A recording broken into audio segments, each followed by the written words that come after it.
നിങ്ങൾക്കറിയാമോ, ക്ഷത്രിയർ മാത്രമല്ല പറയനും പുലയനും നാടാരും കുറവനുമൊക്കെ നമ്മെ ഭരിച്ചിരുന്ന ഒരു കാലം നമുക്കുണ്ടായിരുന്നുവെന്ന്. കേരളത്തിലെ ചരിത്രത്തിൽ പുലയരും പറയരും പാണരുമെല്ലാം അയിത്തജാതിക്കാരായും അടിമകളായും മുദ്രകുത്തപ്പെട്ടവരാണെന്നാണ് പൊതുവെയുള്ള ധാരണ. എന്നാൽ അങ്ങനെ ഒരു കാലം കേരളത്തിനുണ്ടായിരുന്നു. തൊട്ടുകൂടാത്തവരും തീണ്ടിക്കൂടാത്തവരുമായി കരുതപ്പെട്ടിരുന്ന ഈ വിഭാഗക്കാർ ഒരു കാലത്ത് കേരളം ഭരിച്ചിരുന്നു എന്ന് പറഞ്ഞാൽ വിശ്വസിക്കാനാകുമോ? അതെ, വിശ്വസിച്ചേ മതിയാകൂ. കാരണം ചരിത്രം അതാണ് രേഖപ്പെടുത്തുന്നത്. പുലയർ എന്നത് ഒരു കാലത്ത് വിജ്ഞാനത്തിൻ്റെയും അധികാരത്തിൻ്റെയും പ്രതീകമായിരുന്നു. പുലയർ എന്ന വാക്കിൻ്റെ യഥാർത്ഥ രൂപം പുലവൻ എന്നാണ്. വിദ്വാൻ, പണ്ഡിതൻ, അറിവുള്ളവർ എന്നെല്ലാമാണ് ഈ വാക്കിൻ്റെ അർത്ഥം.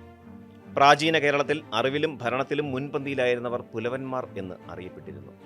അവർക്കിടയിൽ നിന്ന് തിരഞ്ഞെടുക്കപ്പെട്ടവരായിരുന്നു രാജാക്കന്മാരും നാടുവാഴികളുമെല്ലാം. അവർ തങ്ങളുടെ അറിവും കഴിവും ഉപയോഗിച്ച് നാടിനെ ഭരിച്ചു. കേരളത്തിലെ ഒരു പ്രമുഖ രാജവംശമായ വേണാട് രാജാക്കന്മാരെ പുലയ രാജാക്കന്മാർ എന്ന് വിശേഷിപ്പിച്ചിരുന്നതായി ചരിത്രകാരന്മാർ രേഖപ്പെടുത്തുന്നുണ്ട്. ആര്യന്മാരുടെ ആചാരങ്ങളും വർണ്ണവ്യവസ്ഥകളും കേരളീയ സമൂഹത്തിലേക്ക് കടന്നു വന്നപ്പോൾ തദ്ദേശീയരായ ദ്രാവിഡ ജനതയുടെ ജീവിത രീതികൾക്ക് വലിയ മാറ്റങ്ങളുണ്ടായി. കേരളത്തിന്റെ തനത് സംസ്കാരത്തെയും ആചാരങ്ങളെയും സംരക്ഷിക്കാൻ ശ്രമിച്ച പുലവന്മാർ ആര്യന്മാരുടെ വർണ്ണവിവേചനത്തെ ചെറുത്തു.